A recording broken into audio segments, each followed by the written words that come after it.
बुलेटिनच्या सुरुवातीला राजकीय क्षेत्रातून महत्त्वाची अपडेट समोर येते। राज्यात सध्या महापालिका निवडणुकीच्या प्रचाराचा धडाका पाहायला मिळतोय। मुख्यमंत्री फडणवीसांच्या आज देखील विविध ठिकाणी सभा आहेत। नांदेड, जालना, पुण्यात फडणवीसांच्या आज प्रचार सभा आहेत। तर फडणवीसांच्या पुण्यात आज 2 प्रचार सभा होणार आहेत। दुपारी 4 वाजता येरवडा येथे तर रात्री 8 वाजता कात्रज चौकात फडणवीसांची सभा आहे। दुपारी मुख्यमंत्री फडणवीस जालन्यात येणार आहेत। जालना पालिका निवडणुकीच्या पार्श्वभूमीवर प्रचार सभा आहे। भाजप उमेदवारांच्या प्रचारार्थ दुपारी 12 वाजता जाहीर सभा होणार आहे। मामा चौक मैदानावर फडणवीसांची जाहीर सभा होणार आहे। सभेच्या माध्यमातून भाजप शक्ती प्रदर्शन करणार आहे।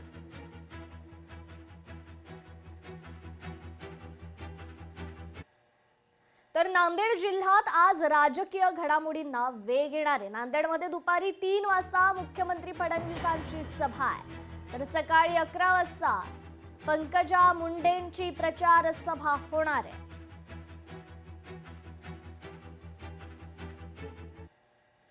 तर मुंबई महानगरपालिकेच्या रणधुमाळीत आता आरोप प्रत्यारोपांच्या फैरी झाडल्या जात असून राजकीय वातावरण कमालीचं तापलंय। त्यातच श्रेयवादाची लढाई पाहायला मिळतेय। कोस्टल रोडवरून आता दावे प्रतिदावे केले जात आहेत।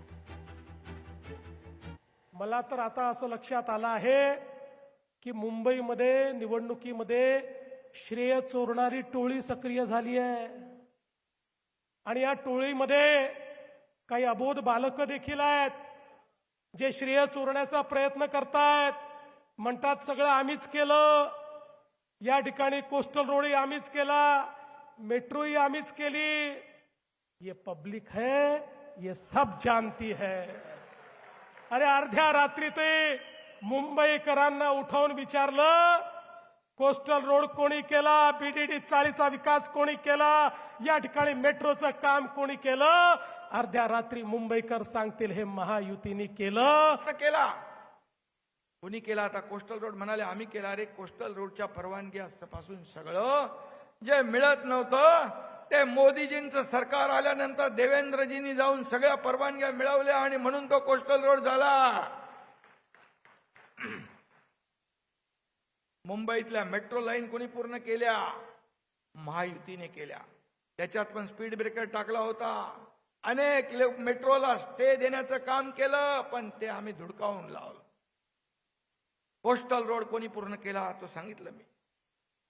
25 वर्ष रखडलेले एसटीपी प्रकल्प आपण केले होते। प्रकल्प एसटीपी नव्हती, आता आपण केली। आम्ही जसं सांगतो मुंबईमध्ये कोस्टल रोड हो हे आम्ही केलेले आहे।